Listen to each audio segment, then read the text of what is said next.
हो गया स्टार्ट। चलें अब आप आ जाए ना ज़रा। तो बिस्मिल्लाहिर्रहमानिर्रहीम। ये ऐसे ही होता है बेटा, जो काम होता है ऐसे ही, उसमें कभी गलती भी हो जाती है। आप बताएं वेव के कितने इकसाम हैं? वेव की 2 अक़साम हैं, मैकेनिकल वेव और इलेक्ट्रोमैग्नेटिक वेव। ठीक है।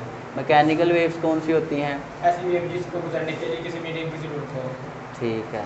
और आगे साउंड। ठीक है। और मैकेनिकल वेव का कितने इकसाम हैं? मैकेनिकल वेव्स की 2 अक़साम हैं, लॉन्गिट्यूडनल वेव्स और ट्रांसवर्स वेव्स। ठीक हो गया, शाबाश। और ठीक ठाक हो? Yes sir. चलें बैठते हैं जा। Thank you.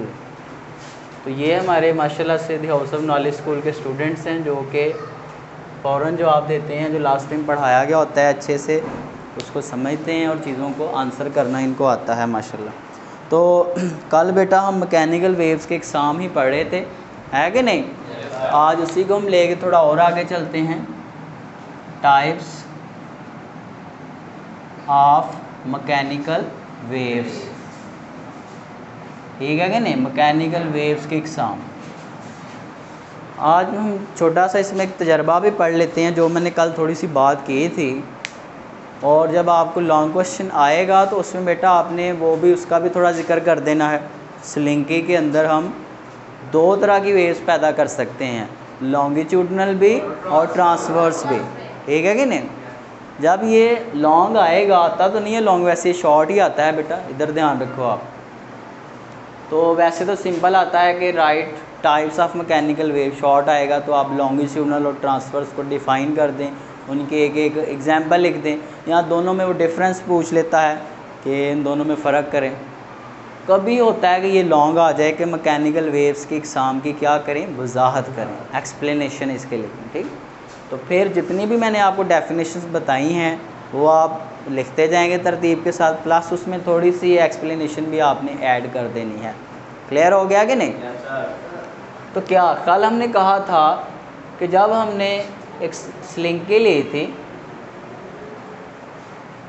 इसमें अगर हम क्या करना है, इसको हैंड से पकड़ के अपने, अगर हम क्या करेंगे, इसको इस तरह खींचेंगे तो इसमें ये इस तरह का मोशन होगा, है कि नहीं?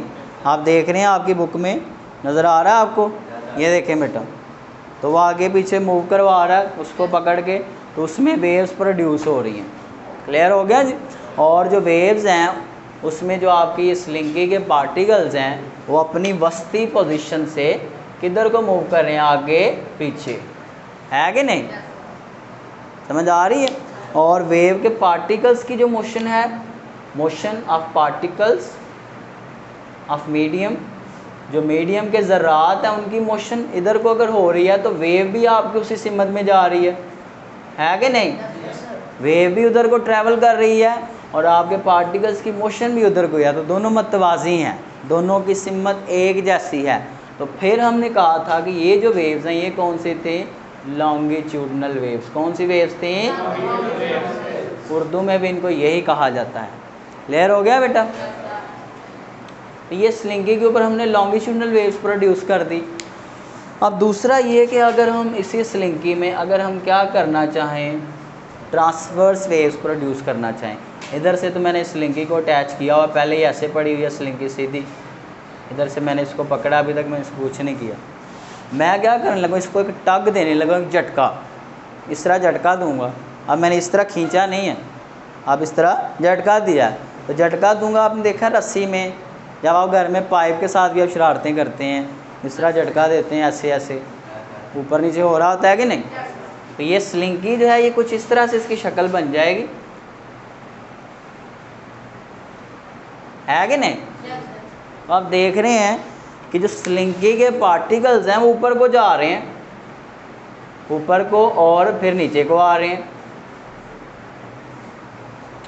क्लियर हो गया कि नहीं? और वेव किधर को सफ़र कर रही है? इधर को। वेव इधर को जा रही है और पार्टिकल्स किधर को जा रहे हैं? ऊपर नीचे को। तो अब पार्टिकल्स की मोशन ये थी, ये पार्टिकल की मोशन और ये वेव की मोशन, दोनों एक दूसरे के क्या है? मुद्दन है कि नहीं? कितना एंगल है? 90 डिग्री। तो इस तरह से हम स्लिंकी में ट्रांसवर्स वेव्स, अब कौन सी वेव्स प्रोड्यूस की हैं? ट्रांसवर्स वेव्स भी प्रोड्यूस कर सकते हैं। समझ आ गई बेटा? अब आगे बढ़ते हैं। तो ये स्लिंकी वाला भी थोड़ा सा आप इसमें तड़का लगा दें, थोड़ा ऐड कर दें तो लॉन्ग और हमारा इजाफी बढ़ गया। अब ये कुछ नई चीज़ें ये भी आप इसमें ऐड कर देंगे, ये कंप्रेशन, रेयरफेक्शन, तो मज़ीद लॉन्ग आपका लेंथी हो जाएगा थोड़ा और उसके नंबर कंफर्म हो जाएंगे। डस्टर बेटा देंगे ज़रा देखें जी बेटा। तो टाइप्स ऑफ मैकेनिकल वेव्स में आगे हमारे पास एक डेफिनेशन है कंप्रेशन। क्या डेफिनेशन है? कंप्रेशन।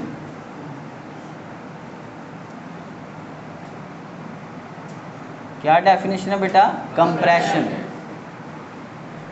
कंप्रेशन क्या है? आपने देखा था, रिकॉल करते हैं अपने माइंड में जो हमने पीछे पढ़ा हुआ है, स्प्रिंग में दो काम हो रहे थे। पहले स्प्रिंग ऐसे पड़ा हुआ था, फिर हमने स्प्रिंग को पकड़ के इस तरह देखा तो इस तरह हो रहा था, है कि नहीं? तो फिर हमने छोड़ा स्प्रिंग को तो स्प्रिंग इस तरह से कंप्रेस हो गया था, प्रेस हो गया था ना, पीछे को दब गया था। अब देखें बेटा, ये वाला जो हिस्सा है वेव का, जहाँ पे आप देख रहे हैं स्प्रिंग के पार्टिकल्स, ये स्प्रिंग एक मीडियम है। वेव का वो वाला हिस्सा जहाँ पे मीडियम के पार्टिकल्स एक दूसरे से क्या हैं? दूर है ना यार, क्या है? दूर दूर होते हैं। वेव का वो हिस्सा जहाँ पे स्प्रिंग के पार्टिकल एक दूसरे से दूर दूर होते हैं, उस हिस्से को कहते हैं बेटा रेयरफेक्शन। क्या कहते हैं? उर्दू में भी इसको रेयरफेक्शन ही कहा जाता है। तो मैं तारीफ बताने लगा हूँ। रेयरफेक्शन किसी वेव का वो हिस्सा है जहाँ पे मीडियम के पार्टिकल्स एक दूसरे से दूर दूर होते हैं, फासले पर होते हैं, ज़्यादा फासले पर होते हैं। समझ आ रही कि नहीं बेटा? इधर ध्यान रखें, ठीक है? रिफ्रैक्शन वेव नहीं है, रेयरफेक्शन किसी वेव का ऐसा हिस्सा है, वेव का ऐसा हिस्सा है जहाँ पे मीडियम के पार्टिकल्स एक दूसरे से दूर दूर होते हैं। क्लियर हो गया कि नहीं? ये स्प्रिंग जब हिल रहा है तो स्प्रिंग वेव्स पैदा हो रही हैं, है कि नहीं?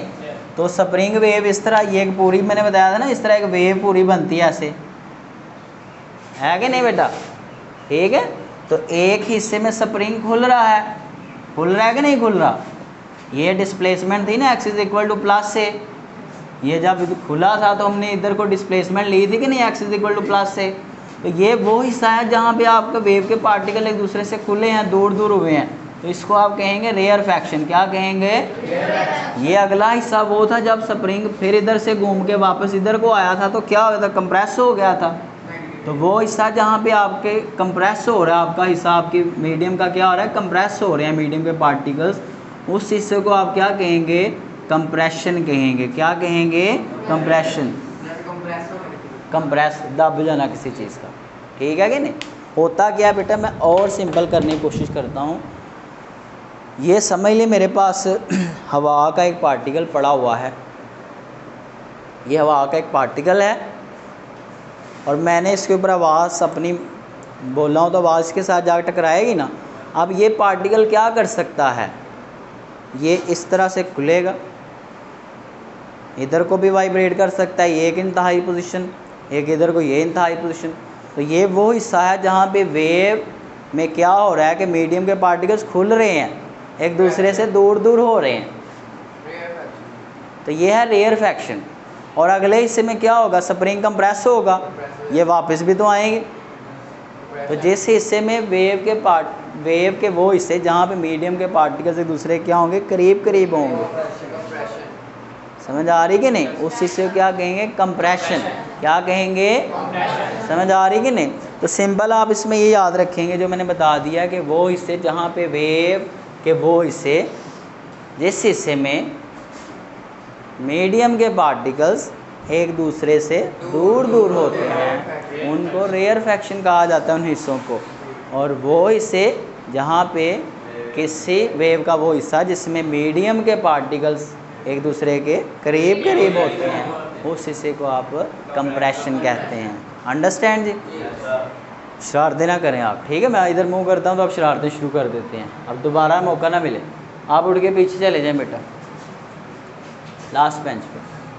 अब हमारे पास आगे है, मैं इसकी डेफिनेशन नहीं बता रहा, बुक से आपको बता देता हूँ, ठीक है? वहाँ पे इसके सिंपल लिखी हुई है। जो बच्चे लेक्चर देख रहे हो वैसे वहाँ बुक को देखेंगे तो आपको वहाँ पे प्रॉपर इसकी डेफिनेशन मिल जाएगी। जो मैंने अल्फाज इस्तेमाल किए हैं आप वैसे भी लिख सकते हैं, वीडियो को रोक के आप सुन लें बार बार उन अल्फाजों को, ठीक है? आगे हमारे पास है क्रस्ट। बेटा अगर किसी बात की समझ नहीं आती तो वीडियो को दोबारा रिवाइंड करके थोड़ा पीछे करके दोबारा चला के उस बात को सुनते हैं, ठीक? तो क्रस्ट हमारे पास क्या है, जो तीसरा मैंने आर्टिकल उधर लिखा है, क्रस्ट क्या है? मैंने बताया कि एक वाइब्रेशन जब होती है, लास्ट टाइम मैंने बताया था इस तरह से इधर को फिर इधर को जाता है, इसको हम एक वेव की फॉर्म में भी ड्रा कर सकते हैं, समझाया था ना मैंने? तो जब एक वेव बन रही है, गौर से बेटा सुनिए, बहुत आसान है, ये एक वेव बन रही है कि नहीं? फिर आगे बनेगी, चलें बनती जाए, हमें क्या, ठीक है? वेव बनती जा रही है। अब गौर से देखें, ये सेंटर वाली लाइन होती है मेन पोजीशन, जिसे उर्दू में क्या कहते हैं?